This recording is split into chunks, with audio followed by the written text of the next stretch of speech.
Ah. No, si quiere ya tengo esta, la pongo por acá. Sí, dámela. ¿Sí? Va. Gracias.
Bien, muy buenos días a todos y todas. Vamos a iniciar con esta mesa sobre riesgos psicosociales.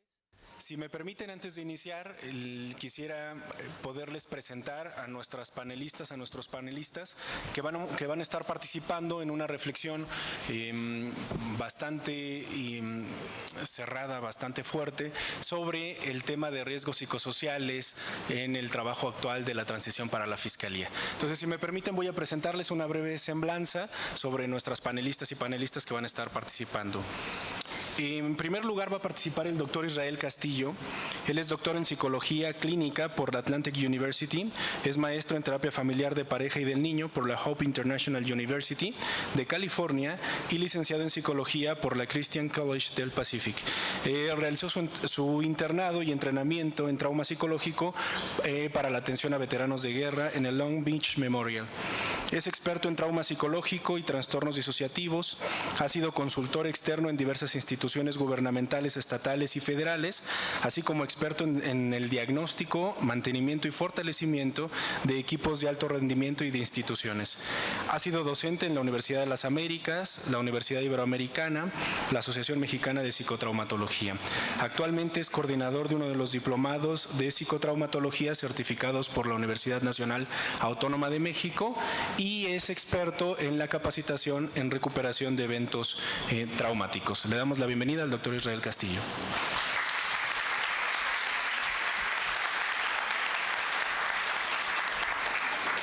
Otra de nuestras panelistas es la doctora Tania Esmeralda Rocha, ella hará la segunda intervención.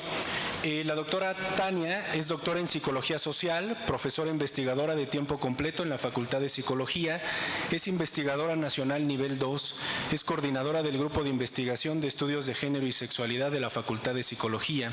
Sus líneas de investigación versan sobre género y salud, autonomía en mujeres, masculinidad y el tema de diversidad sexual, educación y familias. Dirige el proyecto de investigación Familias por Igual, es acreedora del Premio Ciudad Capital Eberto Castillo 2012 y también recibió la distinción de la Universidad Nacional para Jóvenes Académicas en 2013 por docencia y en 2017. Fungió como secretaria y vicepresidenta de la Sociedad Interamericana de Psicología, como miembro del Consejo de Vida del Periodo Reforma 2012-2013 y como presidenta de la Asociación Mexicana de Psicología Social. Actualmente es coconductor en el programa de radio Conciencia, Psicología y Sociedad por Radio UNAM y ha colaborado con diversas instituciones educativas y gubernamentales para la implementación de la perspectiva de género. Cuenta con innumerables publicaciones y algunas de sus obras y textos son coordinados por identidades de género, Más allá del cuerpo y mitos, Psicología y género, Mujeres en transición. Tiene muchas publicaciones. Damos la bienvenida a la doctora Tania Esmeralda.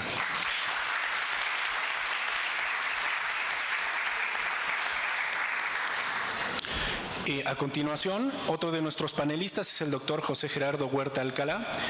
El doctor estudió la licenciatura en la Facultad de Derecho de la Universidad Nacional Autónoma de México, la maestría en Procuración de Justicia Federal en el Instituto Nacional de Ciencias Penales y el doctorado en Juicios Orales por la Escuela Jurídica y Forense del Sureste. Se desempeñó recientemente como coordinador de asuntos internos en la Procuraduría General de Justicia del Estado de Tamaulipas. Colaboró como director técnico de la Visitaduría de la Procuraduría General de Justicia del Estado de Tamaulipas. Fue director de investigaciones en la Dirección General de Asuntos Internos, dependiente de la Visitaduría General de la Procuraduría, encargado del despacho de la Dirección General de Asuntos Internos de la Visitaduría General de la Procuraduría General de la República, director de Supervisión B de la Dirección General de Asuntos Internos de la Visitaduría General de la Procuraduría General de la República, fue encargado del despacho de la Dirección General, Supervisión e Inspección Interna para la Agencia Federal de Investigaciones y director de Supervisión e Inspección Interna de la Dirección General de Supervisión e Inspecciones Interna para la Agencia Federal de Investigaciones. Damos la bienvenida al doctor José Gerardo Huerta.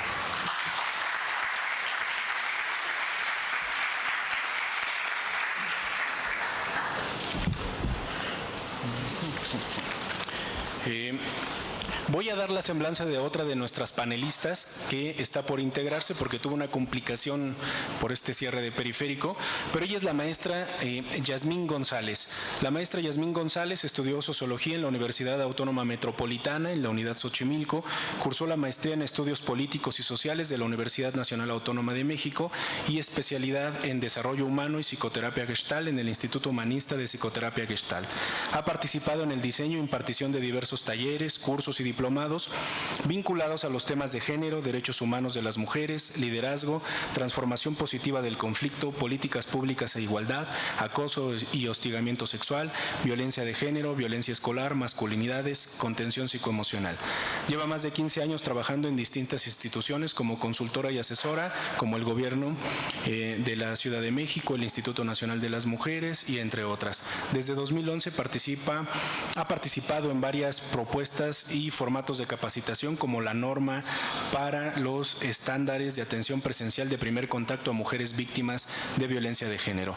Actualmente Yasmín es directora del Instituto Nacional Pro Defensa de los Derechos Humanos y Legalidad y también es consultora privada para varios estados y organizaciones en el país. La maestra Yasmín se estará integrando en un momento. Así pues, vamos a dar inicio a esta mesa que versa sobre el tema de factores de riesgo psicosociales del personal de la Fiscalía General de Justicia de la Ciudad de México.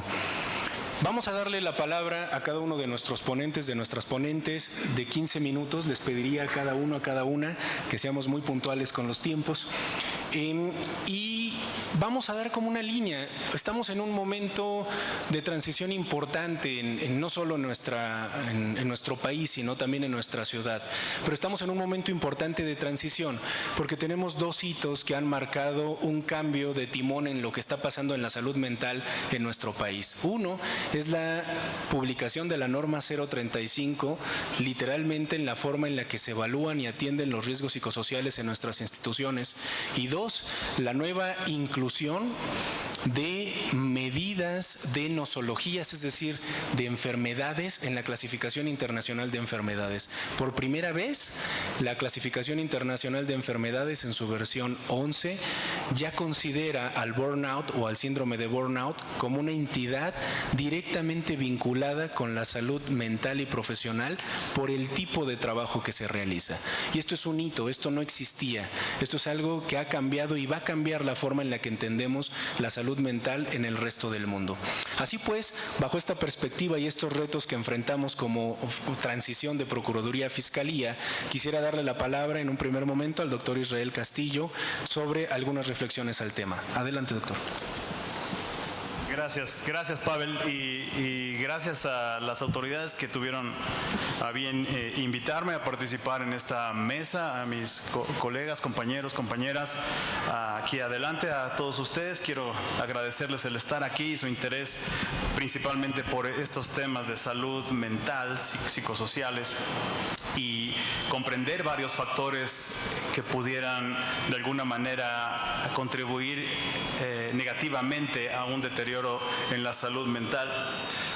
Cuando evaluamos los factores de riesgo psicosociales en cualquier sistema, tenemos que evaluar varios elementos, y yo quisiera reflexionar el día de hoy especialmente sobre uno de ellos.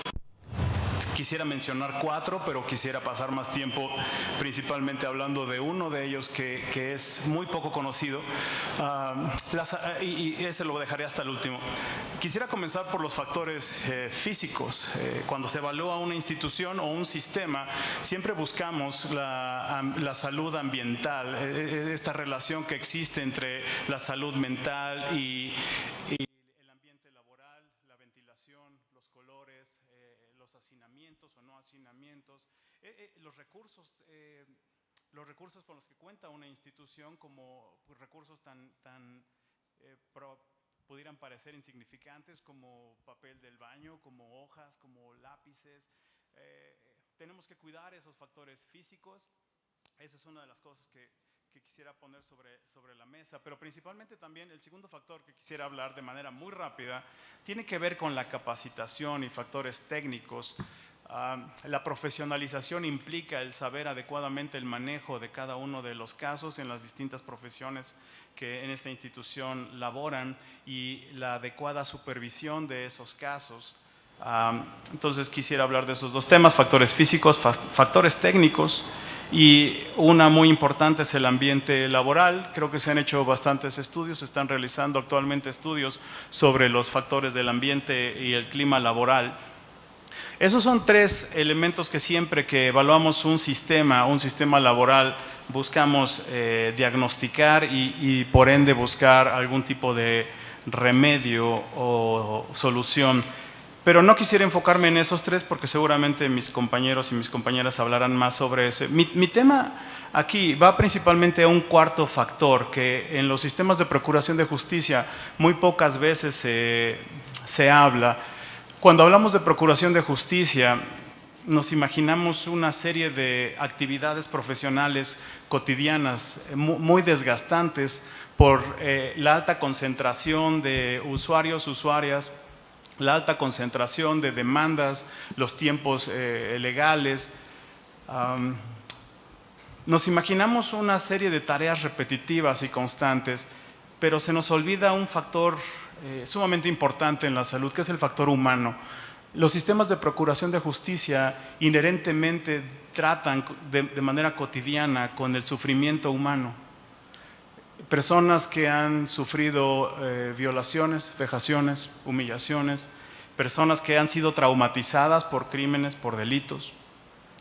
Y poco se ha hablado sobre los efectos psicológicos en las y los trabajadores de la Procuraduría en relación a la exposición cotidiana al trauma psicológico.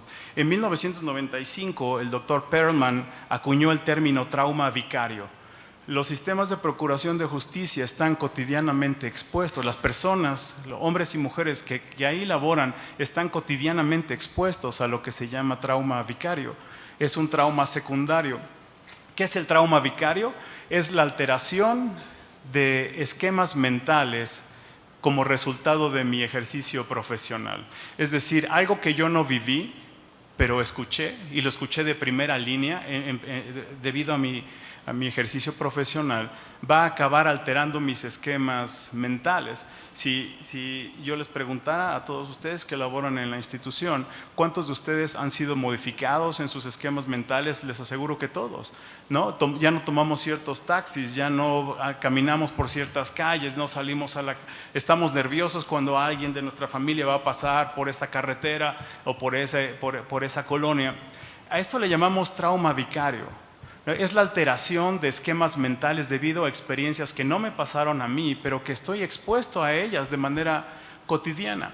Ok, ¿y el trauma vicario en qué va a afectar? Principalmente en cuestiones fisiológicas.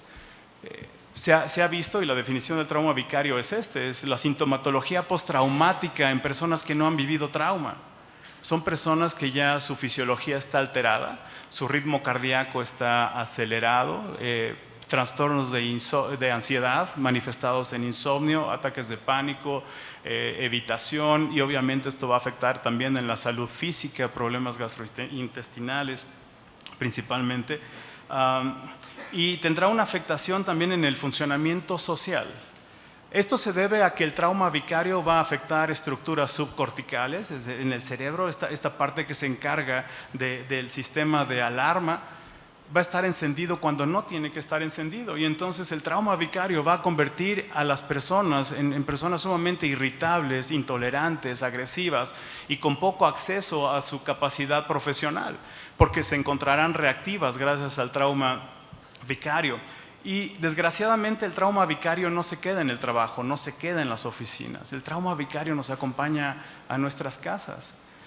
Es decir, estas alteraciones no solamente se dan en nuestras oficinas, llegaremos a casa y estaremos de malas, no nos conectaremos emocionalmente con los demás, estaremos enfermos, estaremos aislados, estaremos negativos, pesimistas, y eso será una de las repercusiones negativas del trauma vicario. Desgraciadamente no se habla mucho de esto, ni en ninguna de las facultades de psicología donde yo he podido trabajar no se habla del trauma vicario. He podido ser consultor de la institución ya por varios años, y en ninguna de las oficinas se habla del trauma vicario como tal. Y hay factores organizacionales que van a aumentar la posibilidad y las repercusiones del trauma vicario. Uno de estos factores institucionales, el número uno, es el desconocimiento de esto. Se cree que, o se supone que el ejercicio profesional con las personas con las que trabajamos no van a afectarnos en el área emocional, pero como les explicaba hace ratito, la exposición al trauma psicológico de manera indirecta comenzará a afectarnos y a contagiarnos también de los mismos síntomas. Entonces, el primer elemento organizacional será el desconocimiento de este tema. Tenemos que aumentar la conciencia de este tema del trauma vicario. Otro es el ambiente laboral. Un ambiente laboral hostil va a aumentar las repercusiones negativas del trauma vicario. La cantidad de personas que se atiende también es uno de los elementos facilitadores del trauma vicario. La intensidad emocional de esos casos, principalmente delitos de alto impacto, van a alterar a los y las profesionales que brindan sus servicios. Un elemento más es la falta de supervisión de esos casos y la falta de capacitación en el manejo de ese tipo de casos. Yo puedo hablar principalmente de mi profesión. Sé que en las facultades de psicología no se enseña la atención a víctimas, no se enseña sobre el trauma psicológico, y en la institución entran hombres y mujeres con el deseo de ayudar, pero sin las capacidades necesarias para brindar la atención adecuada. Creo que una de las alternativas para la profesionalización en la transición a la fiscalía tendría que ser buenas prácticas en relación al cuidado emocional de las y los trabajadores de la institución, principalmente en este eje del trauma vicario, hacerlo consciente, tener espacios de desactivación emocional, no permitir que el personal vaya a casa sin hacer un ejercicio de desactivación, de cómo elaborar lo que acaba de escuchar de manera individual o de manera grupal. Y esta sería la propuesta, el traer a la mesa a la fiscalía la necesidad de cuidar a los y las trabajadoras de esta cuestión del trauma vicario. Sí. Gracias. Bien, muchas gracias al doctor Israel Castillo. Y ahora le cedemos la palabra a la doctora Tania. Buenos días a todas y a todos. Discúlpenme, pero no puedo empezar esta mesa estando aquí sin recordar que nos están matando. Es tanto por mi condición de género como por el hecho de no podemos permanecer indiferentes, sabiendo que todos los días uno de nosotros deja de existir. El día de hoy me tocó, dentro de los factores de riesgo que justamente se invisibiliza, y se invisibiliza por múltiples razones, pero una muy importante tiene que ver con el hecho de su naturalización, posiblemente este proceso en el que reiteradamente se ha repetido a través del tiempo y aún parece complejo reconocer que estamos hablando de una forma de violencia de género. Hablo específicamente dentro de los factores de riesgo y específicamente en los de riesgo psicosocial que podemos encontrar en un entorno laboral, del acoso y del hostigamiento sexual. Y que vale la pena justo en el marco de esta transición, en la posibilidad de generar un cambio y de comprender por qué en el marco de todo lo que se ha hecho, por lo menos desde los años 70 hasta ahora, hoy por hoy seguimos enfrentando una serie de dificultades para poder reconocer y actuar oportunamente. Entre otras cosas, el primer asunto tiene que ver justamente con nuestra dificultad para nombrar las cosas de manera adecuada y oportuna. Hay muchas formas de violencia, eso queda claro, y todas las personas podemos ser susceptibles de vivir estas violencias, pero no todas las violencias son iguales.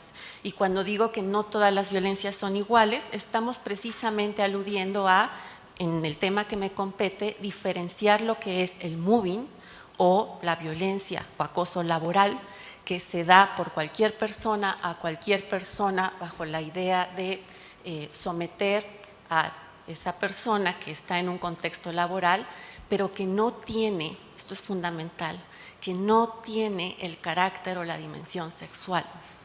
El acoso sexual y el hostigamiento sexual precisamente aluden a todo acto premeditado, que obedece justo a la idea de ejercer un poder sobre la víctima, pero que tiene esta característica de aludir a aspectos ligados con la sexualidad de la persona y además dirigido hacia un género en específico. Por supuesto, quiero aclararlo, esto no desconoce que en el proceso del acoso sexual y el hostigamiento, que ahora aclaro la diferencia, la persona acosada pueda ser un hombre o una mujer y quien acosa pueda ser también cualquier persona, pero los datos y los hechos son los hechos. Y hoy por hoy, el gran número de personas que sigue viviendo acoso sexual y hostigamiento sexual es primordialmente o son primordialmente mujeres. Y quienes ejercen esta violencia son fundamentalmente varones. ¿Qué significa esto?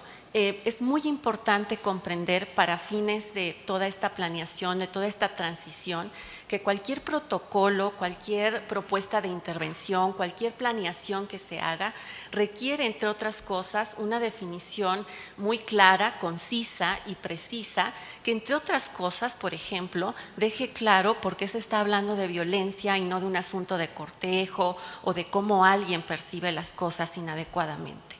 Estamos hablando de una situación que es sistemática y que ocurre no solo en el escenario laboral, sino en muchos espacios, pero que si bien es importante a nivel jurídico proteger a toda persona y es importante recoger los datos que se den, no se puede abordar la temática de una manera neutral. Les voy a poner un breve ejemplo. Un día un estudiante de la universidad tomó un taxi y tuvo un secuestro expreso.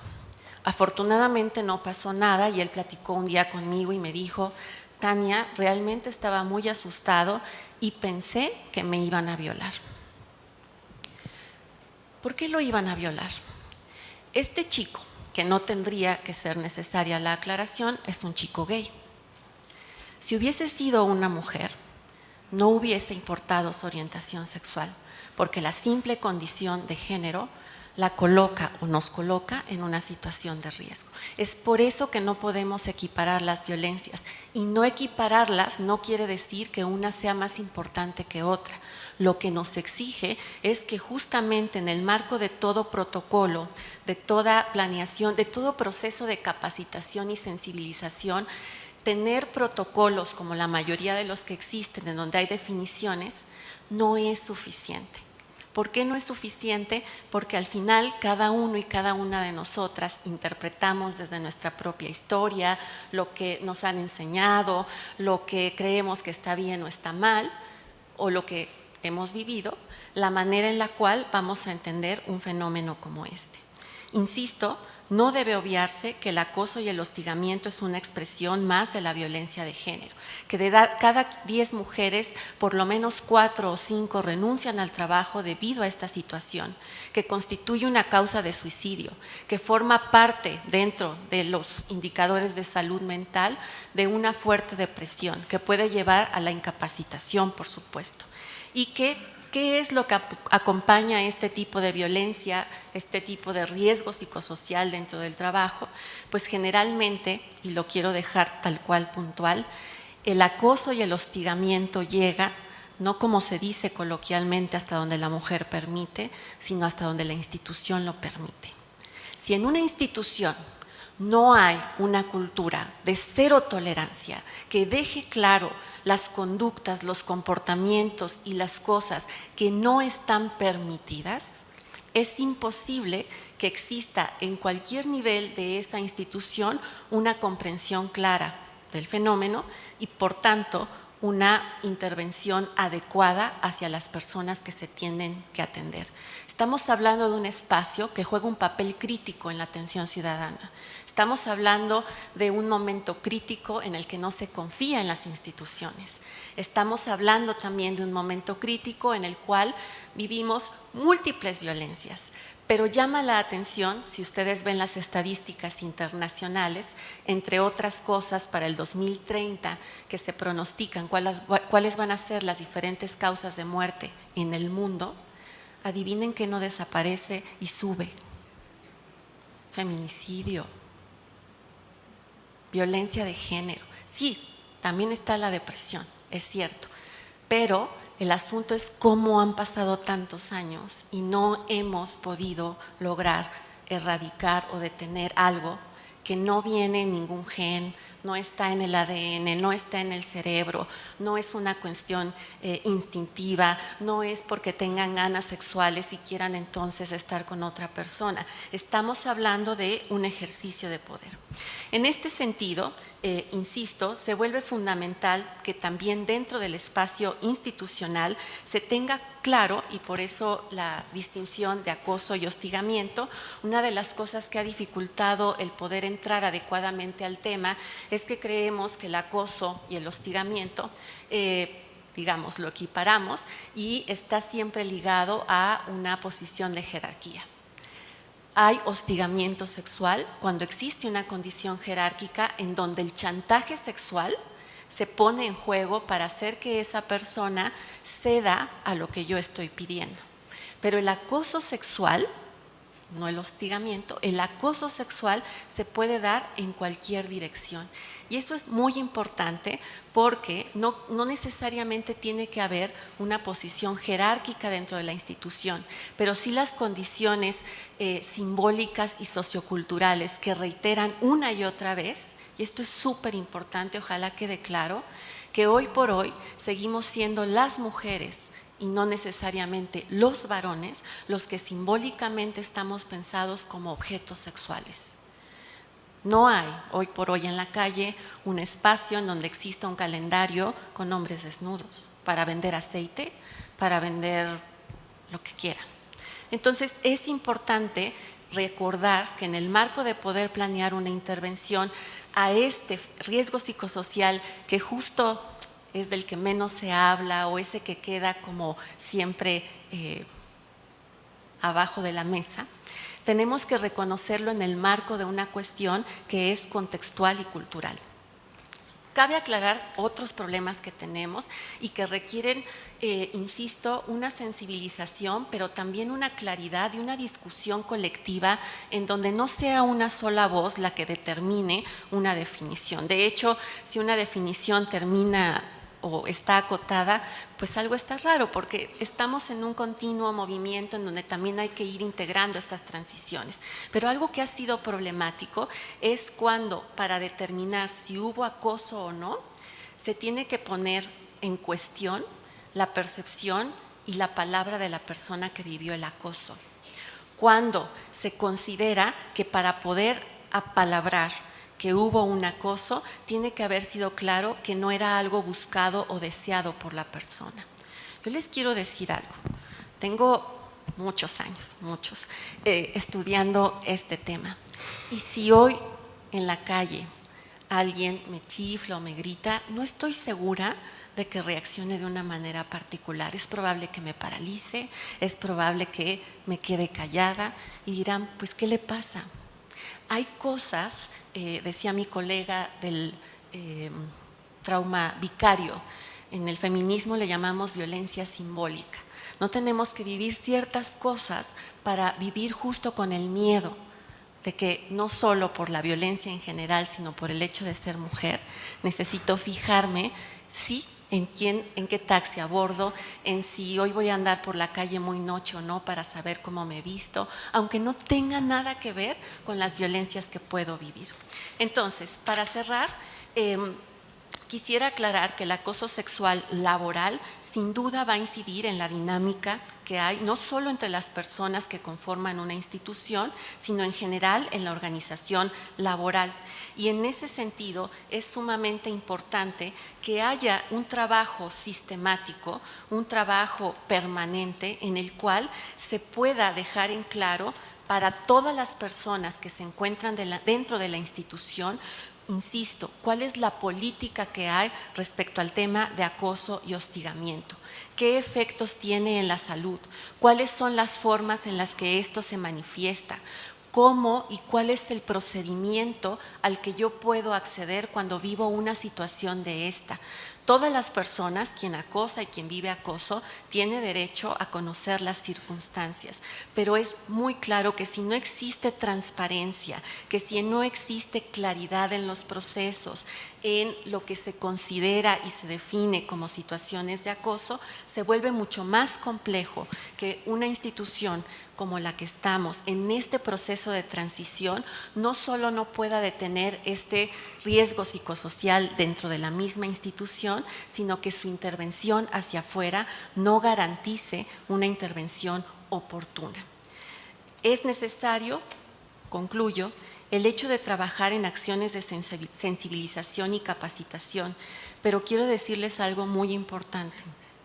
La sensibilización no se da en un día. Y que yo tenga conocimiento de género no me vacuna de reproducir violencias. Si alguien aquí considera que ya no necesita saber más, les invito a trabajarse arduamente. Este es un proceso que está continuamente reproduciéndose, que se actualiza, que tiene también estrategias o máscaras para pasar desapercibido.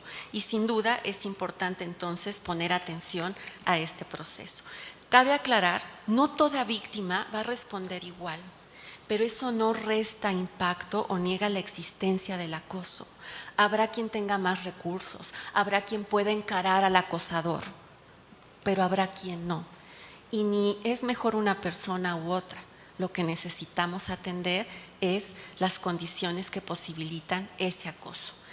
Dicho está en la literatura internacional y nacional que dentro de la violencia en el trabajo, el acoso y el hostigamiento sexual son un riesgo laboral y es indispensable trabajar en la atención. Si no hay sensibilidad, si no hay información y si no hay formación sobre la materia, no es posible generar soluciones e intervenciones estratégicas a corto y mediano plazo. ¿Qué se requiere? Involucrar a todos los actores, y todos los actores va desde la cabeza hasta la persona que va una vez a la institución. desde quien está en vigilancia, quien está en medio, quien está arriba, porque todas las personas podemos formar parte de este proceso. De hecho, quizás una de las cosas más problemáticas es justamente la complicidad que se da. Y acuérdense que mucho peca el que, ¿cómo va eso? Le agarra la pata como el… Bueno, ustedes me entienden, soy pésima para eso. Era para que se relajara. Bueno, con esto termino por ahora y si hay espacio más adelante podemos continuar. Muchísimas gracias. Seguro.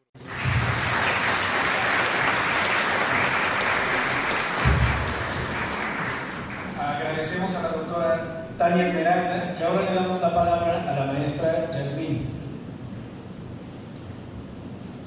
Sí, gracias, buenos días. Pues sin duda me sumo a la representante, doctora Tania. Pues los acontecimientos sucedidos en esta semana marcan una gran diferencia en la forma en cómo pues las mujeres ya nos estamos manifestando justamente para pedir respuesta. Entonces, sin duda, es un acto en el cual mujeres y hombres tendríamos que sumarnos y tomar medidas de prevención. Y bueno, pues como ya también lo comentaron quienes me antecedieron, pues los factores de riesgo psicosociales pues abarcan varios ámbitos, sobre todo en el contexto laboral, que tiene que ver con la parte psicoemocional, cognitiva, social y sobre todo con un ambiente laboral tóxico. Ya se hablaban de algunos efectos, como es la cuestión en el ámbito vicario, también se hablaba de un efecto de la violencia institucionalizada que tiene que ver con una condición de género, como es el acoso y el hostigamiento sexual. Y bueno, yo les quiero compartir que también hemos tenido oportunidad de trabajar en la institución y justamente recién que tuvimos un proceso de contención emocional, nos dimos cuenta de la importancia de justamente tener esta mirada de género para poder diferenciar cómo y de qué forma nos afecta un ambiente laboral tóxico a mujeres y hombres de manera diferenciada. Y solo para dar un dato, en 98 personas que participaron en este proceso, 88 de ellas, mujeres, pues viven situaciones de ser jefas de familia. Y bueno, esto implica que la responsabilidad del cuidado y la crianza y pues la aportación económica puede ser un indicador que se suma, que es un indicador externo, pero que también influye justamente para la responsabilidad o para la acentuación también que tiene que ver con situaciones psicoemocionales. Bueno, en este sentido también otro factor que vemos diferenciado por una cuestión de género, pues es el tema de la salud, como algunas situaciones que tienen que ver con el cansancio, con el dolor, con dolores musculares o de cabeza. Digo, no es lo mismo acudir a laborar teniendo trastornos ginecológicos, por ejemplo, de manera diferenciada entre mujeres y hombres. Y bueno, también es algo importante la parte psicoemocional. También de este grupo de personas pudimos ubicar quiénes viven en pareja y quiénes no. Pero más que vivir en pareja y no, es cuántas de las personas, entre mujeres y hombres, pues viven un proceso también de separación o divorcio que justamente, pues este ámbito sí repercute también en las relaciones laborales.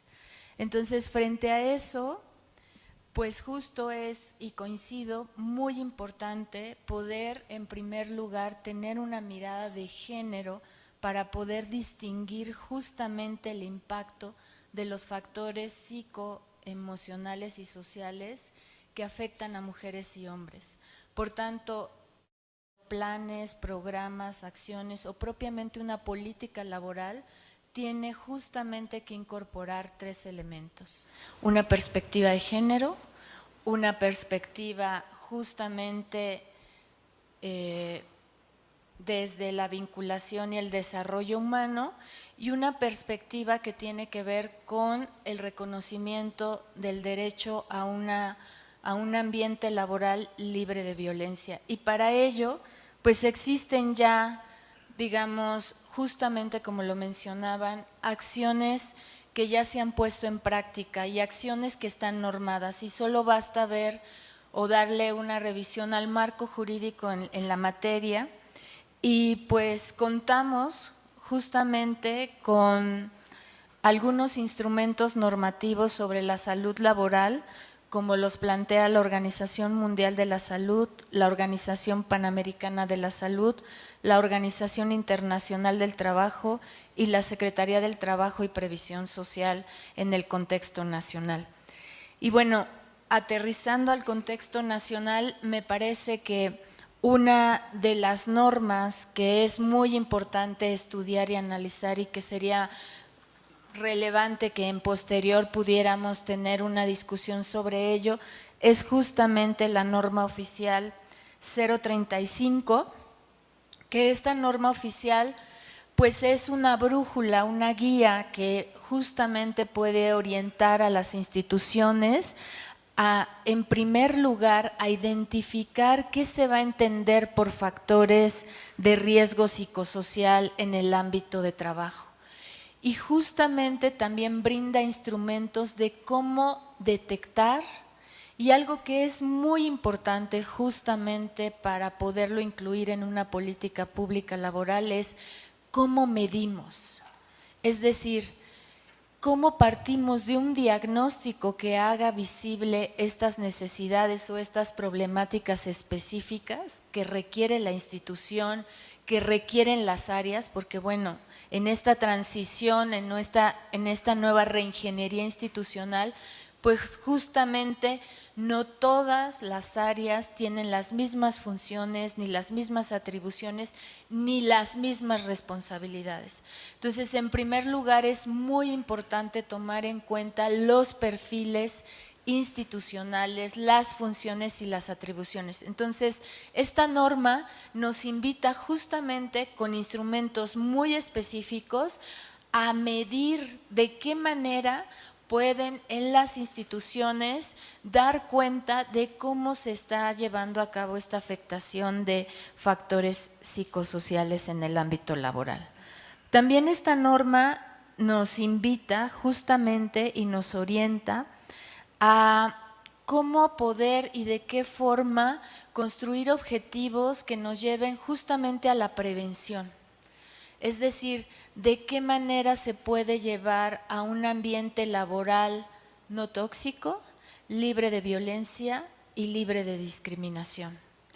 Y justamente establece elementos que permiten orientar la atención, la analización y la prevención de factores de riesgo. Aunado a esta norma 035, está también la norma 030, que nos habla de servicios preventivos de seguridad y salud en el trabajo, y también está la norma 019, que nos habla justamente de algunos elementos de cómo favorecer a la conformación y organización y funcionamiento de comisiones, es decir, de áreas especializadas que vayan dando seguimiento justamente a las acciones que se planteen en la materia. Y también, bueno, tenemos una de las normas muy importantes, justamente la 025, que nos habla de cómo garantizar esta igualdad laboral y no discriminación. Y justamente, pues uno de los temas más sensibles, más complejos de reconocer, de identificar y de atender es el acoso y el hostigamiento sexual en el ámbito laboral. Y justamente porque, para empezar, muchas veces está la confusión entre qué entendemos por acoso y hostigamiento, y efectivamente, como lo mencionaba la doctora Tania, pues tienen que ver con relaciones de poder. El acoso muchas veces es entre pares y el hostigamiento tiene un indicador muy claro, que hay una relación jerárquica.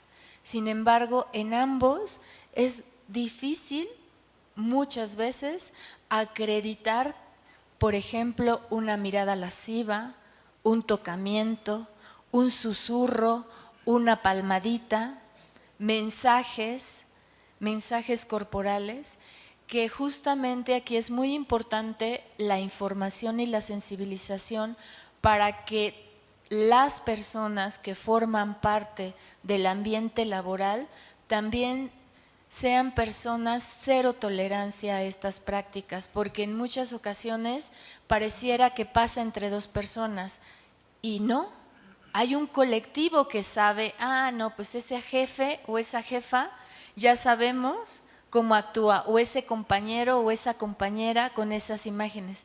Pero ¿qué pasa? Nos volvemos también cómplices de estos actos de impunidad. Y justo la impunidad es un elemento también sustantivo que se debe tomar en cuenta dentro de la construcción de ambientes tóxicos, porque hablamos de impunidad y de corrupción en el momento también de que naturalizamos estas prácticas de desigualdad y estas prácticas de discriminación y de violencia.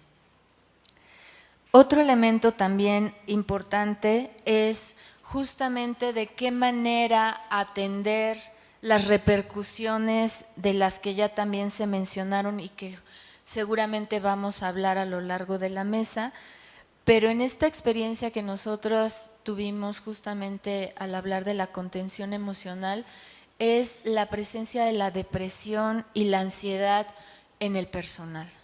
Y justamente tiene que ver con elementos de cómo están organizados los horarios, cómo están asignadas las personas a ciertas áreas donde justamente no se cuida el perfil, no se respetan los objetivos, no se respetan las atribuciones ni las responsabilidades que se tienen.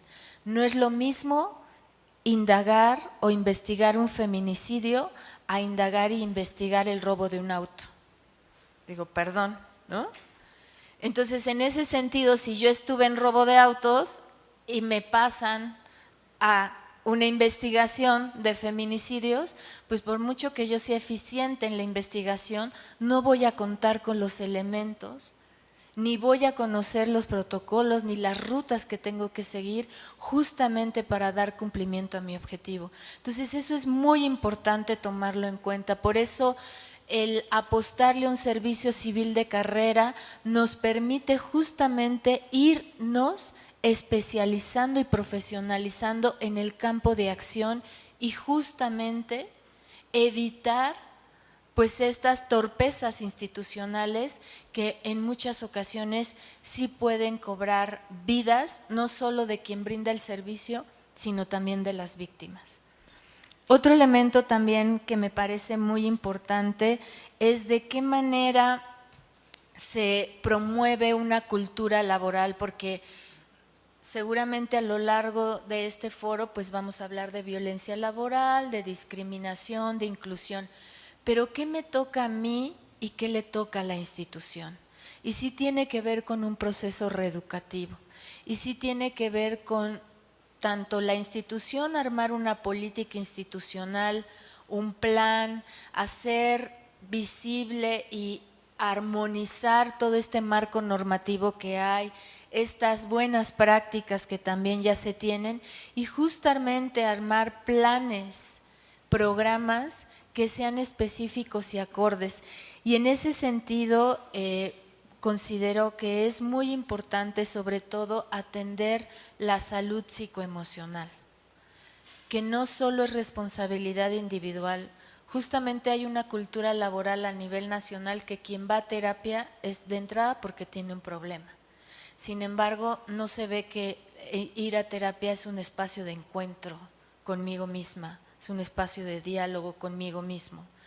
Y entonces, en ese sentido, ¿cómo llevarlo al ambiente laboral justamente para ofrecer un espacio de atención psicoemocional individual y grupal, donde se genere un encuentro para las y los funcionarios y donde tengan justamente la posibilidad de ser escuchadas, escuchados y donde tengan también la posibilidad de expresar y actualizar su conocimiento de sí misma y sí mismo, y justamente para dos elementos que hemos detectado muy importantes que se vinculan a esta problemática, que tiene que ver con la frustración y que tiene que ver con el estrés. Entonces, bueno, en este sentido también me sumaría a justamente armar capacitación o profesionalización, pero vuelvo a insistir, desde un diagnóstico institucional.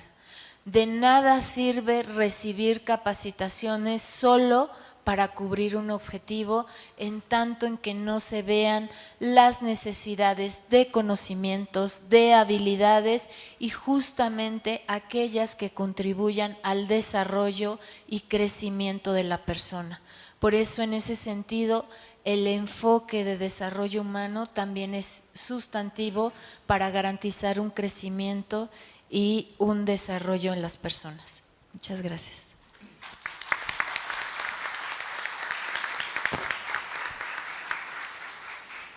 Agradecemos la participación de la maestra Yasmín González y ahora le damos la palabra.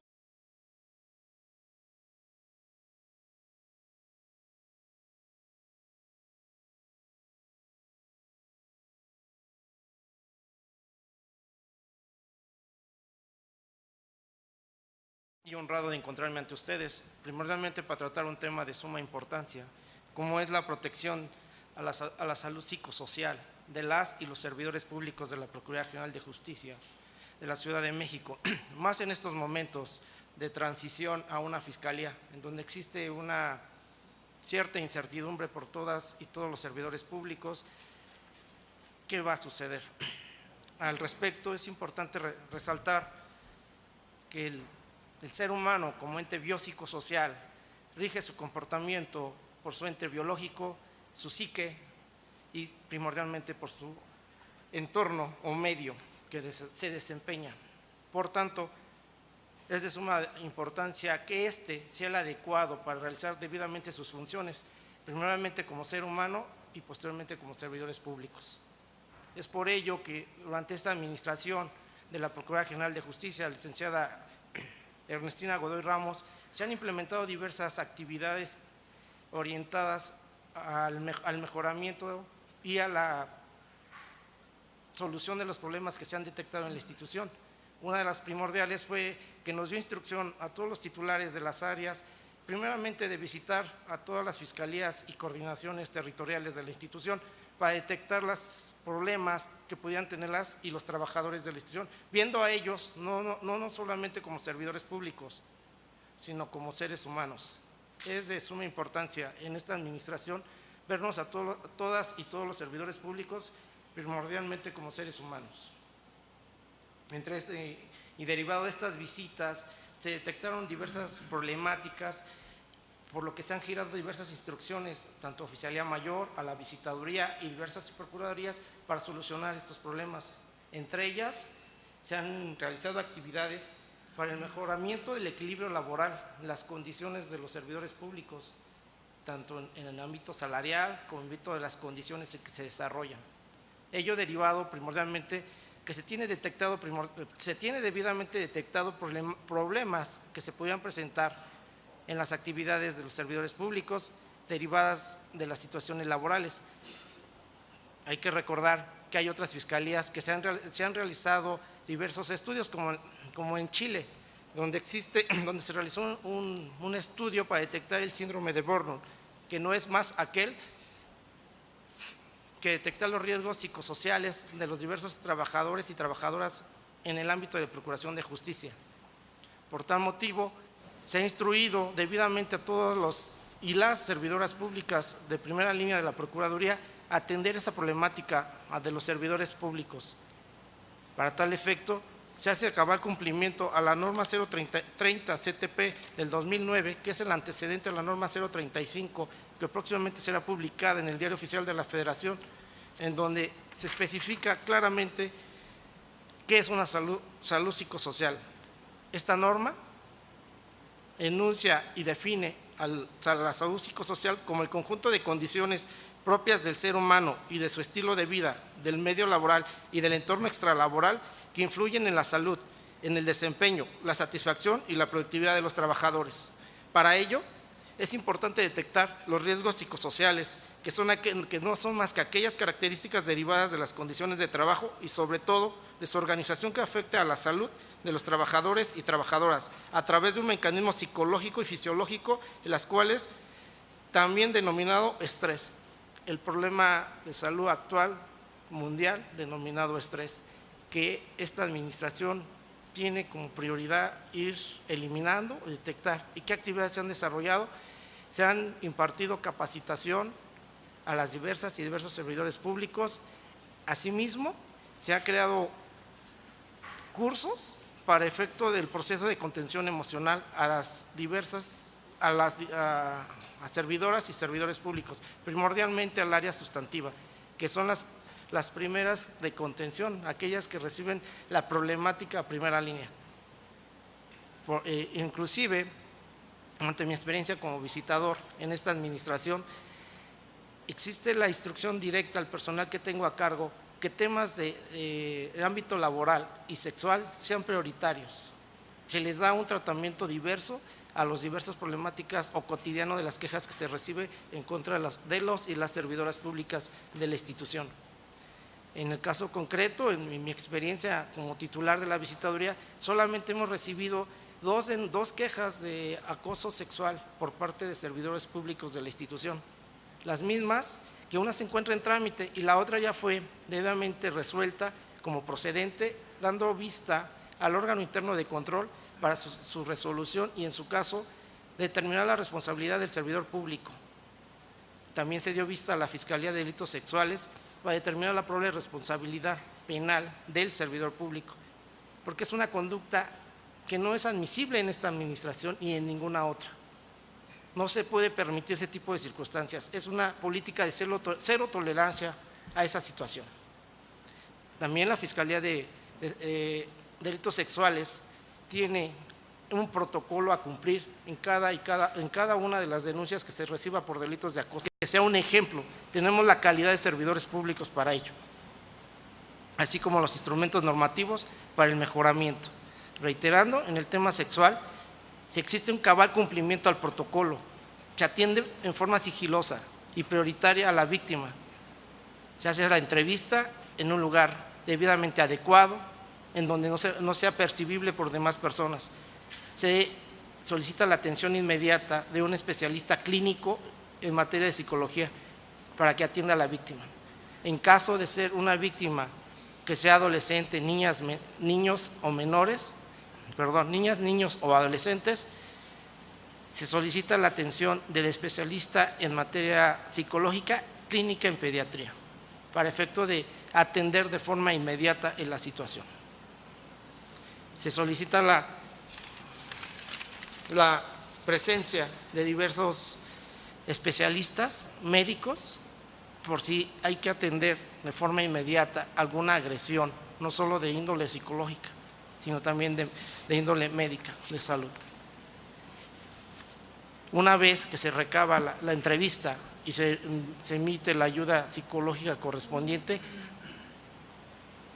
se solicita la intervención de la policía investigadora. En el caso de ser una víctima del género femenino, se requiere que la agente de la policía investigadora encargada de la investigación sea también del mismo género, para evitar cualquier circunstancia más allá de que pueda ocasionar una revictimización a la persona, ¿no? Suficiente tuvo con una situación denigrante. Se realizan los actos de investigación tendentes al esclarecimiento de los hechos en una forma clara, precisa y evitando en todo momento volver a revictimizar a la persona. Una vez acreditado la conducta, se solicita la audiencia judicial a la autoridad correspondiente y ahí se toman los servidores públicos. Por tal motivo, me permito hacer uso de este foro para invitarlos, si son objeto de alguna conducta de esta índole, con toda la confianza se acerquen a la visitaduría. Tengan la seguridad que va a ser una investigación totalmente objetiva, parcial, y son conductas que son inadmisibles en esta administración. Es cero tolerancia a ese tipo de conductas por parte de las y los servidores públicos. No es una situación que debe ser permitida. Termino. Gracias. Fiscalía, que son sumamente importantes. Primero primero tiene que ver con la respuesta a la ciudadanía, pero con ese no me meteré porque hay otros foros y está muy padre lo que se está realizando. Me metería con el segundo tema que creo que va a ser cabal y sustancial, la legitimación interna hacia la propia Procuraduría en transición a Fiscalía. Y es, ¿cómo se está pensando el esquema de salud y de salud mental hacia el interior? Porque recuerden, las instituciones se forman de personas, están hechas de personas y las mantienen personas. Sin embargo, cuando estas personas las descuidamos demasiado, pues pasan cosas caóticas. Si bien la norma 035 y sus antecedentes marcan un hito, también van a ser una, perdón por la expresión, van a ser una bomba, porque van a desatar una serie de evaluaciones y diagnósticos que son muy puntuales para entender cómo se va a entender ahora hacia adentro el esquema o el modelo de salud mental. Recuerden, la norma enfatiza un tema que le llama entorno laboral negativo. Y el entorno laboral negativo está hecho de miles de cosas, no solamente de una cultura organizacional o institucional, está posicionada con elementos de conflicto de rol, de capacitación no basada en competencias y necesidades, por ejemplo, carga de trabajo, cohesión grupal, liderazgos participativos y no impositorios. Es decir, es una norma que abre un análisis muy detallado de las interacciones que se dan al interior de la Procuraduría. Y obviamente debe de empezar a quedar claro cuál es la visión institucional que se va a empezar a modelar en torno a la salud del trabajador o de la trabajadora. Es decir, no podemos pensar que la norma y la respuesta de la Procuraduría va a ser nuevamente reactiva, más talleres de contención, más pláticas de estrés, porque entonces, estaríamos haciendo exactamente lo mismo y estaríamos descuidando y peor, desgastando al personal. Es decir, tenemos que evaluar a nuestro personal como primer mundo, pero lo debemos de tratar como primer mundo. No podemos evaluarlo de primer mundo y tratarlo algo complicado. Entonces creo que por una ética y una congruencia necesitamos empezar a evaluar qué vamos a hacer hacia adelante con el modelo de salud. A mí me gustaría escuchar mucho las reflexiones de nuestros compañeros, nuestras compañeras al respecto. Sabemos que la seguridad y la salud en el trabajo atañe riesgos psicosociales, pero como bien comentaban, el tema de igualdad sustantiva o el tema de violencia de género es uno de los elementos a la par que a nivel internacional se manejan. Entonces son dos coyunturas importantes, riesgos psicosociales y violencia de género, entendido como incluso el tema de igualdad sustantiva en el trabajo, que son motores de cambio verdaderos hacia las instituciones. Entonces, si les parece, podemos ahondar un poco en la reflexión y le damos en un primer momento la palabra al doctor Israel Castillo y así consecutivamente. 5 minutos, por favor. Gracias. Gracias, doctor. Creo que ha sido muy enriquecedor el poder escuchar las distintas perspectivas dependiendo de nuestras áreas de interés y profesionalización. Y creo que todos estamos de acuerdo que no hay una solución sencilla, es una solución profunda, una solución que empieza en lo individual, tiene que comenzar en lo individual, tiene que comenzar en nosotros mismos y de ahí comenzarlo a contagiar a otras secciones más sociales y comunitarias. Y mientras escuchaba a mis compañeras y a mi compañero a hablar sobre estos temas, ¿no? Es que qué complejo es un sistema humano, qué complejo es un sistema institucional que se dedica a procurar la justicia, qué complejo es el escuchar historias de terror todos los días y mantener una salud mental individual y grupal, colectiva en la institución. Mientras escuchaba sus reflexiones yo me ponía a pensar ¿por dónde comenzamos? Parece como demasiado complejo, hay muchas cosas que cambiar y mi propuesta tiene que ver con un concepto que pudiera sonar un poquito reduccionista porque está basado en la neurofisiología y la neurofisiología nos enseña que existe un camino en la transformación de la conducta del ser humano y parecería una receta, pero es el camino neurológico para modificar conductas y está basado en 3 R's: regulación, relación, razonamiento. así funciona el cerebro humano, es decir, para que yo tenga acceso a mis capacidades cognitivas superiores, necesito principalmente comenzar con la regulación. Y aquí hablamos de dos temas distintos. La regulación fisiológica es un mecanismo con el cual no nacemos, los seres humanos no nacemos con esa capacidad. Ese mecanismo de regulación se da gracias al intercambio social en nuestros primeros días, meses y años de vida. Y el trauma vicario afecta esa capacidad de autorregulación de las personas. La reflexión que yo hago es difícil enseñar a personas que están desreguladas, es difícil reeducar a personas que están fisiológicamente desreguladas. Se han hecho estudios sobre personas que llegan al trabajo y se les mide el ritmo cardíaco antes de llegar, media hora antes de llegar, y llegando a la oficina, y aumenta significativamente entre el 20 y 35% los latidos por minuto. Es decir, ya existe una reacción fisiológica condicionada al llegar a la oficina.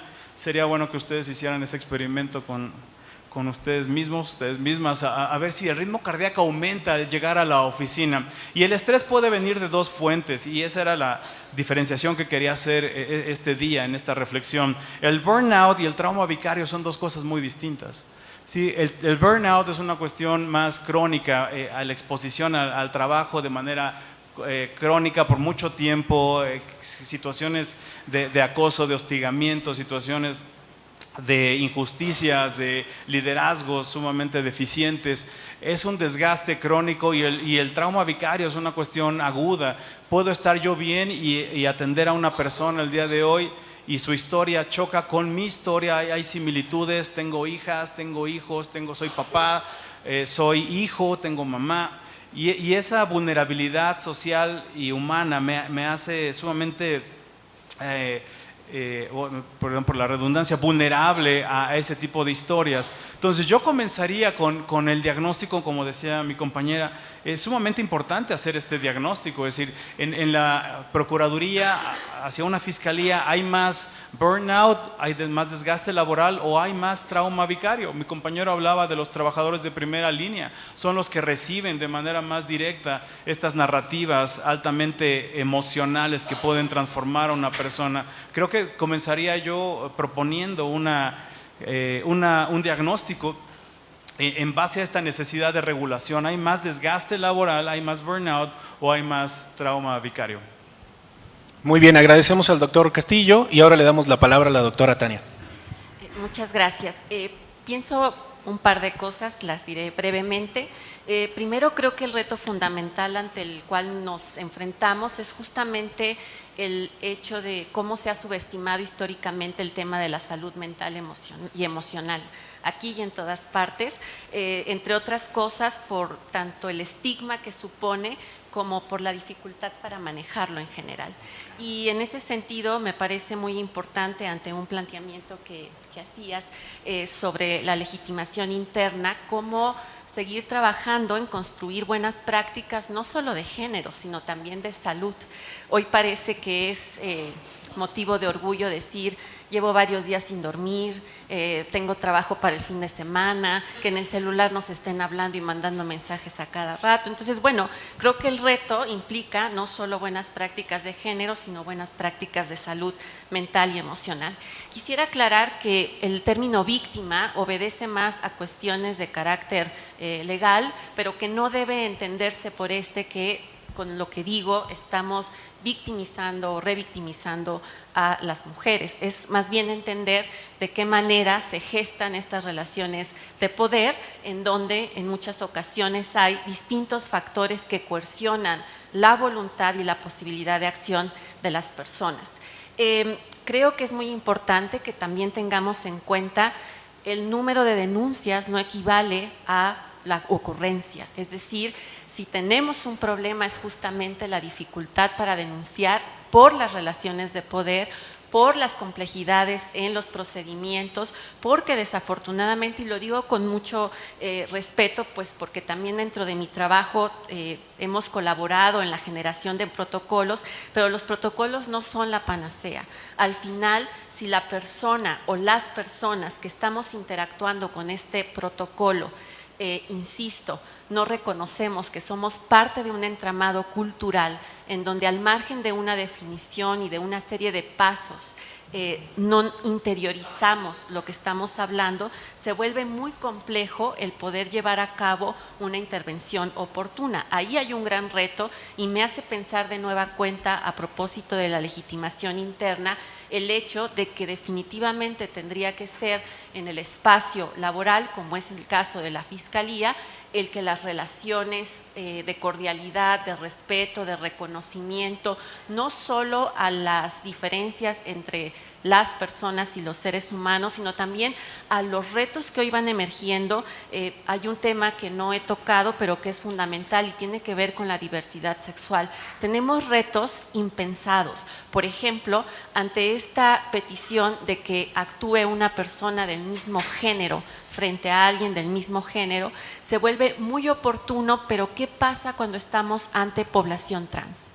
Hay una serie de dificultades por parte de los actores que intentan impartir justicia, en donde sigue habiendo una serie de prejuicios, de estigmas y de complejidades para entender esta diversidad, que también es una población altamente lastimada por prejuicios y por estas violencias que el Alto Comisionado de la ONU también ha llamado violencias de género, en tanto suponen un desmarcamiento o una disidencia de lo que supone el modelo de género. Tendrías que ser hombre, mujer, masculino, femenino y heterosexual. Finalmente, creo que también es importante decirlo. En psicología hay una cosa que llamamos zona de aceptación. Cuando damos una charla o hablamos de estos temas, pues hay que decirlo. Algunas de ustedes están con el celular, pensando en dónde dejaron a los hijos e hijas, pensando lo que tienen que hacer, a ver a qué hora se calla ya esta señora, etcétera. Pero el asunto es que en realidad a veces puede ser muy difícil que esta información entre más allá de cumplir un requisito. Y digo esto porque parte de lo que quisiera hoy que quedara claro es que cuando hablo de hombres y de mujeres, no estoy hablando específicamente de las personas que están sentadas aquí. Estoy hablando de una cuestión estructural y de algo que debe ser reconocido, por lo menos en el marco de lo que yo hablé el día de hoy, como un problema social y público, que va más allá de una relación colega a colega, persona a persona, hombre o mujer. Ni soy antihombres, ni soy pro mujeres. Tener lo que tengan entre las piernas no garantiza ser conscientes ni sensibles al género. Por último, quisiera decir pues que ojalá este no sea el último espacio, la última posibilidad de realmente entablar diálogos constructivos y propositivos que, aunque no sean grabados y demás, realmente lleven a la construcción de acciones puntuales y concretas. Insisto, se requiere de un trabajo sistemático, metódico, científico, en donde hay una premisa fundamental para mí. Ningún prejuicio personal puede ser punto de partida para una acción y trabajo profesional. Muchas gracias.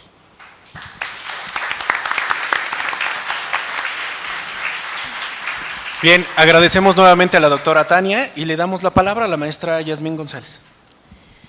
Bueno, yo plantearía dos cuestiones muy importantes. Por un lado, es sumamente importante que en esta transición justamente de Procuraduría a Fiscalía ya se mencionó la relevancia de contar con un diagnóstico institucional y, como también lo decía el doctor José Gerardo, ya ha habido buenas prácticas. Es decir, en estos meses que la Procuraduría ha estado, digamos, dirigida por una mujer que es consciente, pero no solo consciente, sino que reconoce y está preocupada justamente por favorecer a un ambiente laboral libre de violencia, libre de discriminación.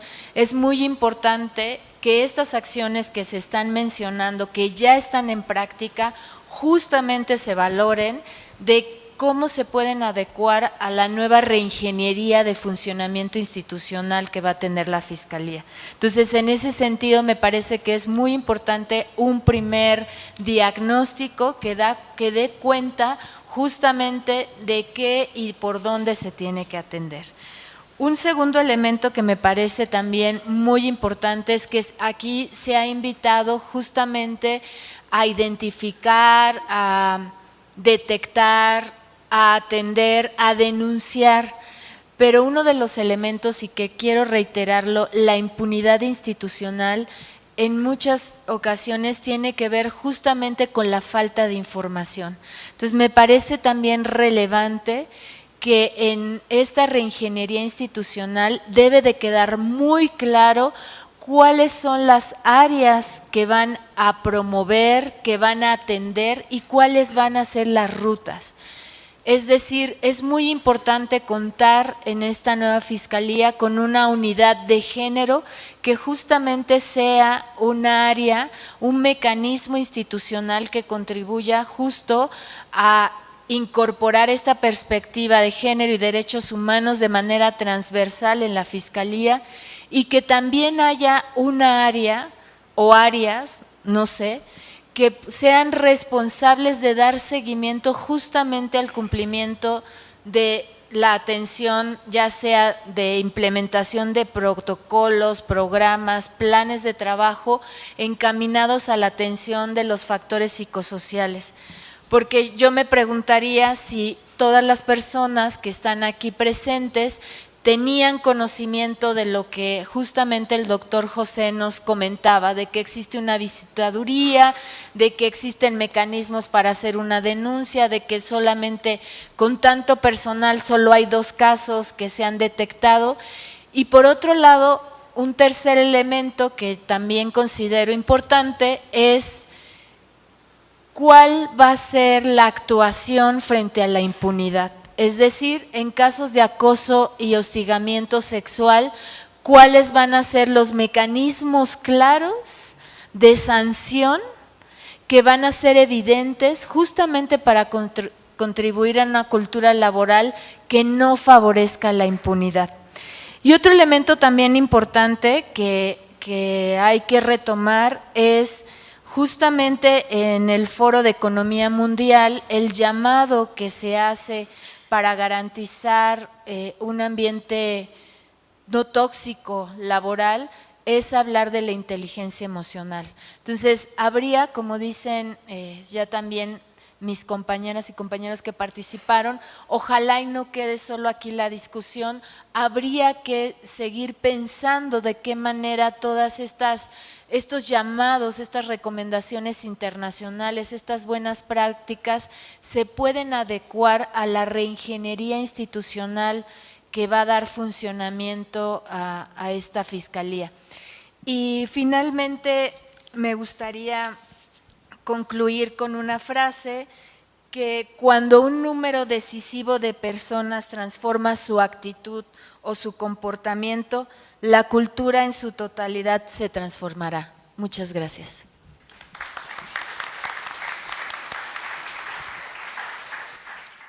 Agradecemos a la maestra Yasmín González y le damos nuevamente la palabra al doctor Gerardo Bueno. Sé que la mayoría de los que estamos presentes somos servidoras y servidores públicos en una procuración de justicia, y que el perfil para ser servidor o servidora pública en una institución de esta índole es diferente a los perfiles normales que existen en las demás servidoras y servidores públicos. Ello conlleva a veces cierto miedo, resentimiento a denunciar o hacer del conocimiento de la autoridad conductas que nos atacan, nos apegan, no nada más en índole sexual, sino en índole laboral. ¿Qué conlleva ello a un miedo que al mismo tiempo produce no llamarle coraje, es un sentimiento adverso al propio trabajo, al tener miedo a levantarse, tener miedo a ir a trabajar? Créanme que en esta administración es prioritario eliminar todas y cada una de esas conductas. Desde el primer día de esta administración, la instrucción fue eso: ver a las servidoras y servidores públicos como seres humanos primordialmente, antes de ser servidoras y servidores públicos. Como lo he mencionado, se han realizado diversas actividades orientadas a eliminar ese tipo de problemática. Me toca ser titular del órgano interno de control institucional para abatir todas esas conductas. Tal vez no la mayoría de los servidores y servidoras públicas tenían conocimiento de las actividades que realiza la visitaduría.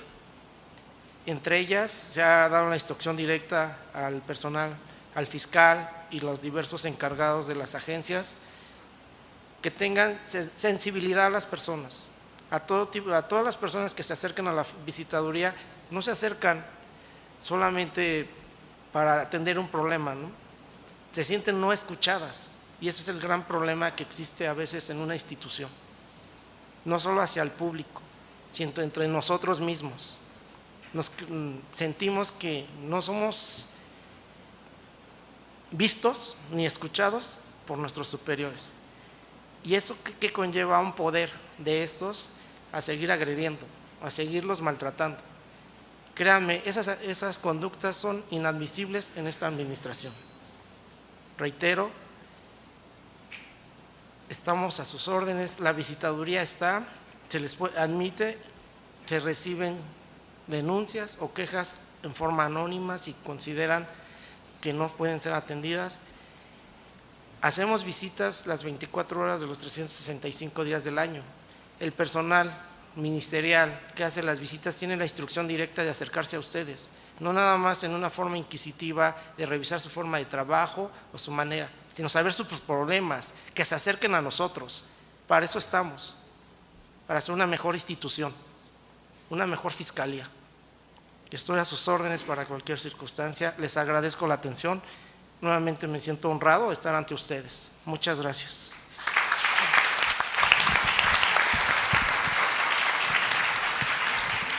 Muy bien, agradecemos las palabras del doctor José Huerta. Ahora, si les parece, pasaríamos una ronda de preguntas y respuestas, pero antes de abrir el micrófono quisiera hacer algunas que ya me hicieron llegar y a ver quién las quiere ampliar, contestar o lo que fuera. Nos preguntan por acá, ¿cuáles acciones serían urgentes o fundamentales para impulsar la cultura organizacional que garantice la salud mental del personal? ¿Qué acciones son urgentes o fundamentales? Y de la par, ¿qué estrategias se está pensando para incorporar el tema de la salud mental en la fiscalía? Si quieren empezamos por esas dos y ahorita tengo otras aquí muy interesantes. ¿Alguien quisiera contestar, panelistas? Yasmín, sí, adelante. Sí. Bueno, en primer lugar, me parece que pues este foro es ya una acción importante y justamente pues para poder establecer estrategias en el proceso ya de transición reiteraría contar con un diagnóstico justamente que clarifique y especifique a qué riesgos psicosociales nos estamos enfrentando. Yo enlisté algunos que pudimos de una muestra de 98 personas pues detectar, ¿no? Y entre ellos pues tiene que ver con problemas de salud y que tiene que ver con ansiedad y que tiene que ver con depresión.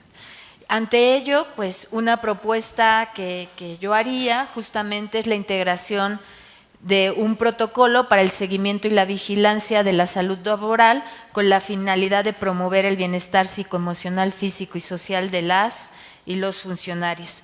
Y también haría la propuesta de un plan de acción institucional de salud laboral donde se establezca claramente las medidas a corto, mediano y largo plazo encaminadas a establecer y fortalecer las capacidades institucionales fundamentales en materia de recursos humanos para atender las necesidades de factores psicosociales que afectan a la salud. Y un elemento también importante, que bueno, no sé si va a continuar, que se contara también con el apoyo institucional del Instituto Nacional de Seguridad e Higiene en el Trabajo, que justamente tiene áreas especializadas que pueden también pues acompañar en esta transición técnica justamente a la Fiscalía. Y finalmente, pues ya sé que a lo mejor protocolos o planes pues implican justamente pues tener personal sensibilizado, capacitado, pero me parece que sí tener instrumentos que determinen pues la ruta en cómo y de qué forma se va a actuar, pues justo es necesario contar con un protocolo para la prevención, la atención y la sanción en materia de acoso y hostigamiento sexual, y justo definir con claridad la ruta de atención a presuntas víctimas y cuáles van a ser, insistiría, para que justamente de adentro hacia afuera, cómo se va a erradicar la impunidad.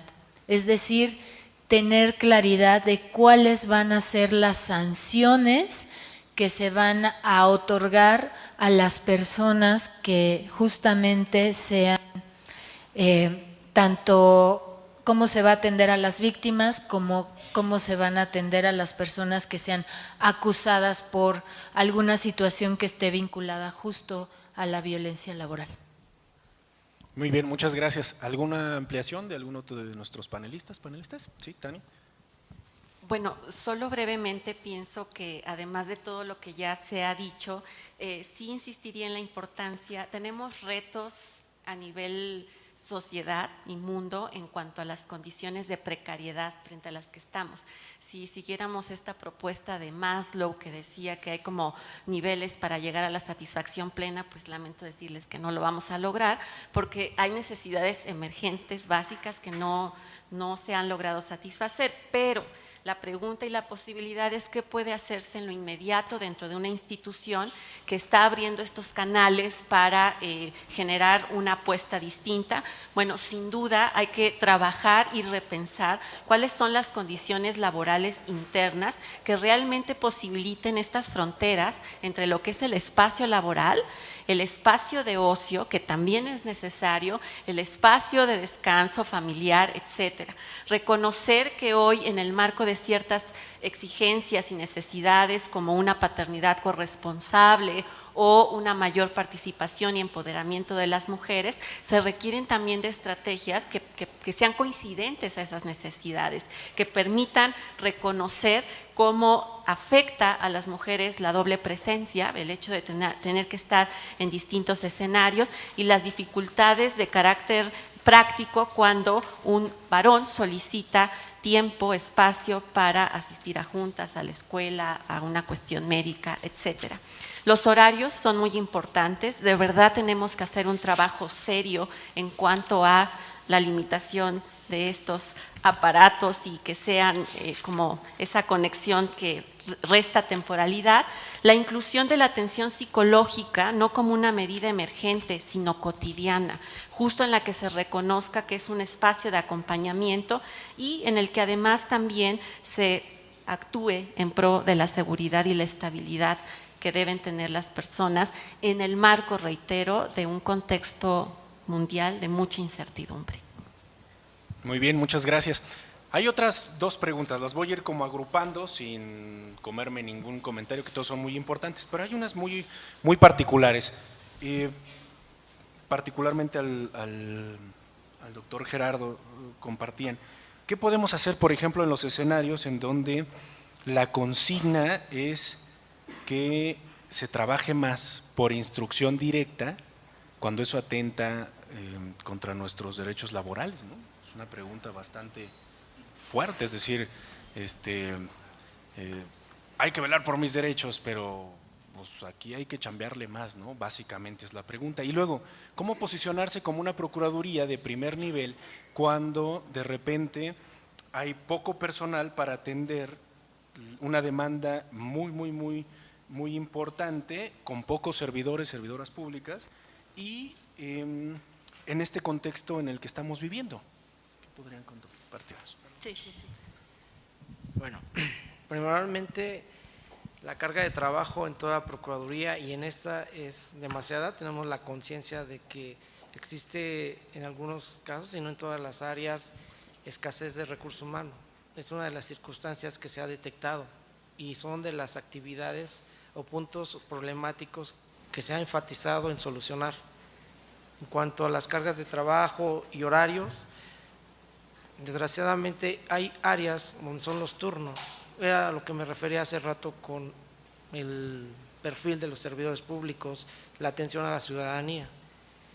En áreas de turnos sabemos que tenemos que estar 24 horas o 48 horas, o personal operativo que tiene la obligación y necesidad de estar en el área donde se comete el hecho. Me refiero a los compañeros peritos, a las compañeras y compañeros peritos, compañeras y compañeros policías de investigación. Hay tiempos donde sé que hay veces que mi horario termina a las 9, pero tenemos que estar en un homicidio o tenemos que estar en un evento. Ahí es donde es la parte de, como trabajadores de procuración de justicia, tenemos que saber que hay que sacar el problema de la sociedad. La sociedad confía en nosotros. Eso no implica que es una violación a sus derechos laborales o nuestros derechos laborales. Yo también fui agente del Ministerio Público de la Federación, también sé qué es no dormir, no comer, no estar en eventos familiares, bautizos, nacimientos. También yo lo viví en carne propia y sé lo que se siente. Mas, sin embargo, también hay una sociedad que cree en nosotros, que confía en nosotros, y a nosotros nos toca hacer ese trabajo. Por el otro lado, sé también que hay servidores públicos que malentienden esa situación de horarios laborales, exigiendo cargas de trabajo inhumanas. A eso tal vez es la pregunta que va orientada. Cuando se vean en esa situación, existen los órganos de control correspondientes para tomar las medidas y las sanciones que correspondan al servidor público. Lo comparto, pues, si me lo permite, titular del órgano de control. Ha habido servidores públicos sancionados y suspendidos provisionalmente por el ejercicio de actividades de esta índole, lo que no se había realizado en anteriores administraciones. Tal vez no ha existido la publicidad correspondiente porque no es tema o no es la política, pero ya se han abatido circunstancias de esa índole. Entonces, cuando sean cargas de trabajo o situaciones donde consideren que el superior jerárquico abusa, está el teléfono rojo y la visitaduría está a sus órdenes las 24 horas de los 365 días del año. Y aprovechen, no nada más el temor que existe cuando va un agente del Ministerio Público visitador a sus áreas, aprovechen su presencia para manifestar todas y cada uno de los problemas que ustedes puedan tener. Serán escuchados y atendidos personalmente por su servidor. Los 5 días de la semana recibo a ciudadanos y también a compañeras y compañeros que han presentado queja en contra de sus superiores. Espero que satisfecha la pregunta. Gracias. Muy bien, muchas gracias. Hay más preguntas, por ejemplo, nos dicen por aquí si hay cómo conciliar el tema de la norma de riesgos psicosociales con el tema de acoso laboral u hostigamiento laboral. Preguntaban por acá muy puntualmente. Parece que no está incluida en la norma 035, pero bueno, recuerden, no son excluyentes las otras, pero ¿cómo podrían ampliar esto? Y también le preguntan directamente a la doctora Tania si hay formas para evaluar el mobbing de manera mucho más cuantitativa quizá, o por instrumentos para alguien que ha sufrido algún tipo de evento.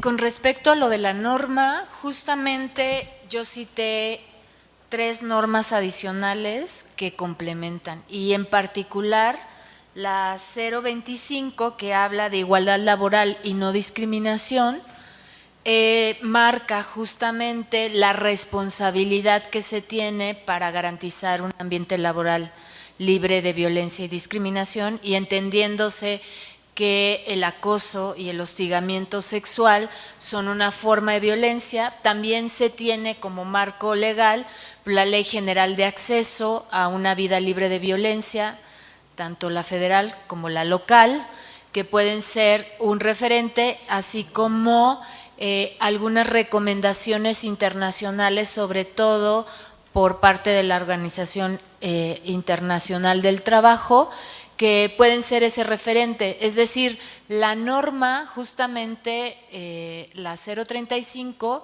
habla de un marco general en factores psicosociales, pero se verá complementada con la 025. Muy bien, gracias.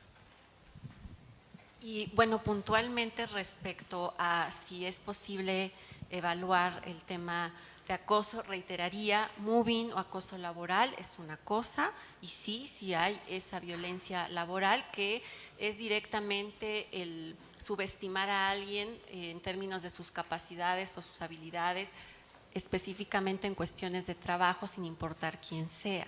Y no hay esta connotación, reitero, ni este ejercicio de poder que se da en el tema del acoso sexual y el hostigamiento sexual ligado a una violencia de género y a todo este aspecto simbólico sexista. Y sí, hay una serie de instrumentos, de formatos que ustedes pueden encontrar incluso en internet. Por ejemplo, hay un protocolo de actuación frente a casos de violencia laboral, hostigamiento y acoso sexual que se generó por parte de la Secretaría de Trabajo y Previsión Social para dar atención dentro de las empresas al tema, y justo como en ese y otros protocolos vienen hacia el final una serie de instrumentos o formas para llevar a este tipo de evaluaciones. Creo que es muy importante solamente dimensionar que en la posibilidad de hacer esta evaluación están todos estos retos que ya se han señalado, desde la impunidad, el desconocimiento y el que muchas veces, incluso aunque sea una denuncia anónima, existe temor a que se pongan en riesgo las personas, y creo que eso es algo que también habría que considerar, cómo se protege a las personas tras llevar a cabo una denuncia en un proceso de enfrentamiento y a quienes acompañan también. Pero bueno, sí hay, y si quieren como tener más información, mi correo es tania-rocha@unam.mx y les puedo compartir las cosas que por lo menos yo conozco para llevar a cabo evaluaciones. Okay, muy bien, en esta misma línea preguntan al doctor Castillo si hay algunos instrumentos igual más cualitativos para evaluar el tema de trauma vicario en el contexto de clima organizacional o laboral. Sí, es correcto, sí existen estos instrumentos para medir las afectaciones del trauma vicario, principalmente en 3 áreas: la personal, la social y la laboral, porque esa alteración del trauma vicario va a provocar afectaciones en esas 3 áreas. Este es un concepto ya estudiado desde 1995, entonces sí existen instrumentos para poderlos valorar y evaluar. Lo que sí se sabe es a mayor cercanía con estas historias, ¿no? La primera línea, es mayor la afectación, a mayores elementos negativos en el clima laboral, mayor susceptibilidad, y se va generando una bola de nieve negativa en ese sentido. Pero sí existen los instrumentos para medir cuantitativamente y cualitativamente también el trauma vicario. Okay, muy bien, muchas gracias. Una pregunta que también va anclada con lo que compartían hace unos momentos, particularmente para el doctor José. ¿Se están haciendo algunos mecanismos o procesos para proteger ya sea el anonimato o la denuncia del personal que, si bien se pronuncia por algo que no le parece en la Procuraduría o en la Fiscalía, que no está de acuerdo, se está haciendo algo para proteger más allá de solamente el anonimato al personal que no esté de acuerdo? ¿O hay instrumentos para hacerlo? Es una pregunta como reitera.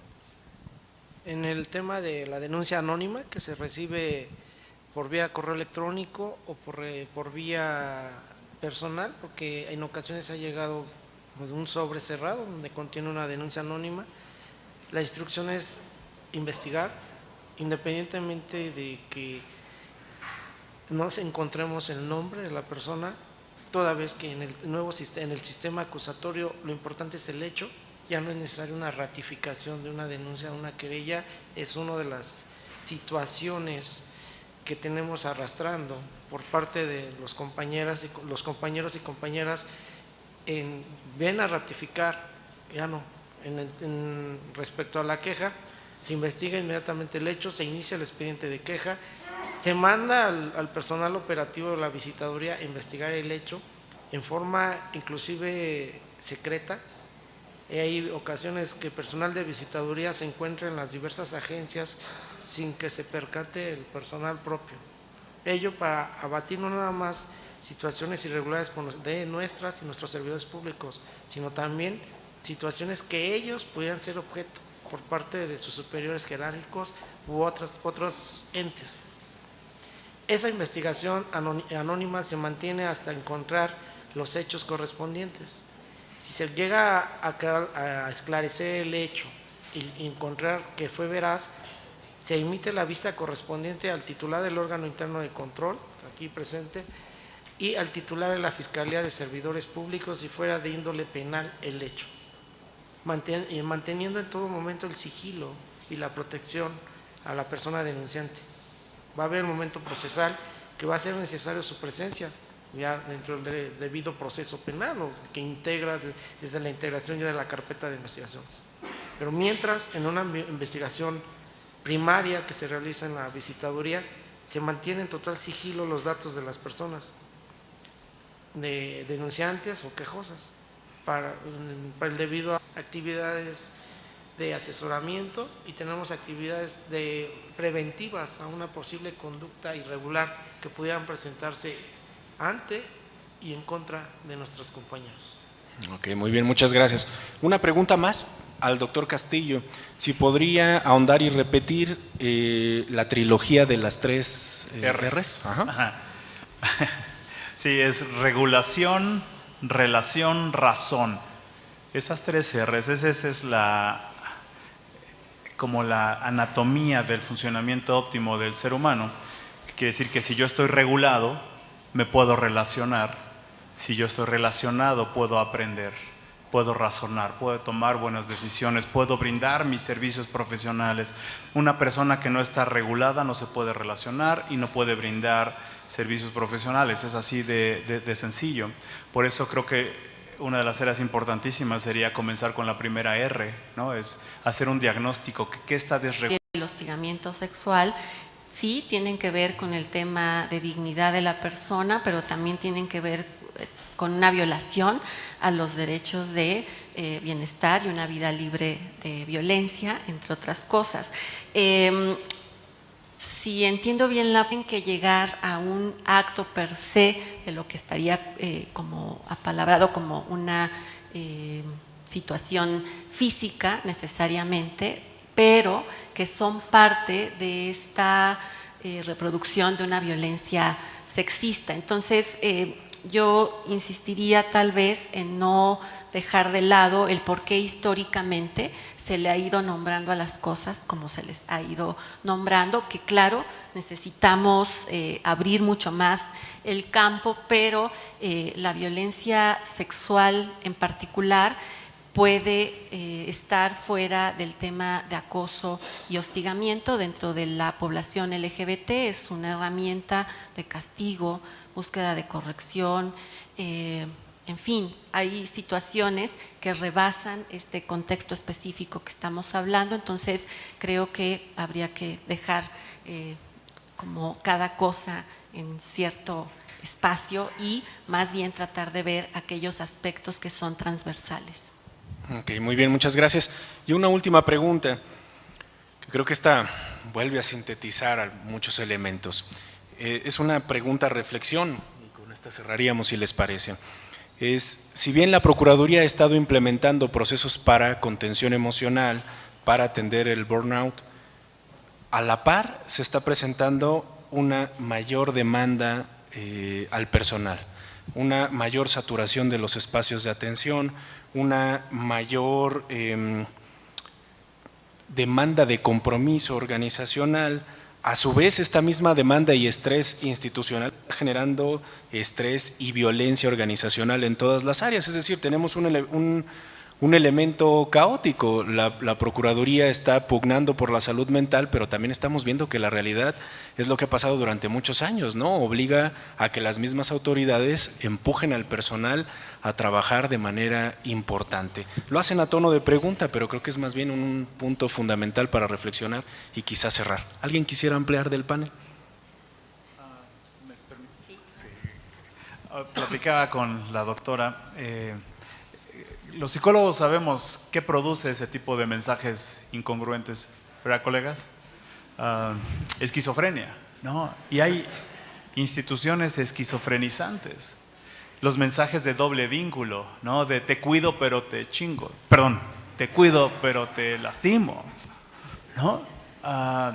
la Fiscalía tendría que ser una institución congruente. Porque si todo esto se queda solamente en el papel, en discusiones, en foros, en videos, va a provocar lo que ya ha pasado anteriormente. Y creo que todos hemos sido consultores de la institución. Y hemos visto esto, hemos visto modas, ir, venir. Hemos implementado programas, contención emocional, burnout, trauma vicario. Y llega una nueva administración y todo se va, ¿no? Entonces, yo creo que el reto de la Fiscalía sería que este tipo de realidad pueda permear en el ADN institucional y quedarse, no como una moda, sino como una realidad. Los queremos, las cuidamos, nos cuidamos entre todos. Porque si vuelve a pasar lo mismo, será un golpe más para todos ustedes, ¿no? Entonces yo creo que tendríamos que buscar la congruencia y que se quede grabada en el ADN institucional de que esta es una realidad y que es genuino, no es por temor a la norma, ¿no? Es genuino. ¿Sí? Muy bien. Y solo para cerrar, perdón.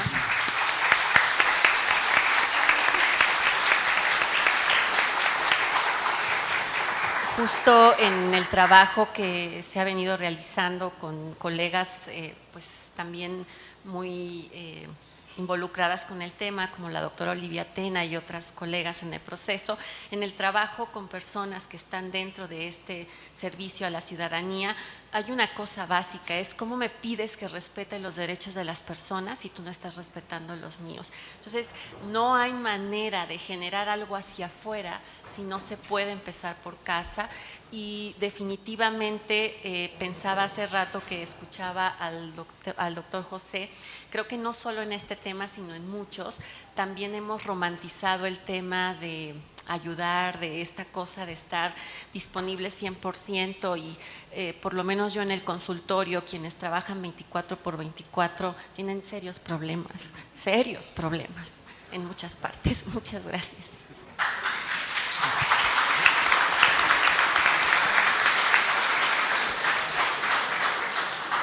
Y bueno, yo reiteraría justamente que la impunidad no solo tiene que ser justamente en el servicio que se brinda de 24/24, sino cuál va a ser la política justamente al interior de la institución para evadir o combatir o erradicar la impunidad.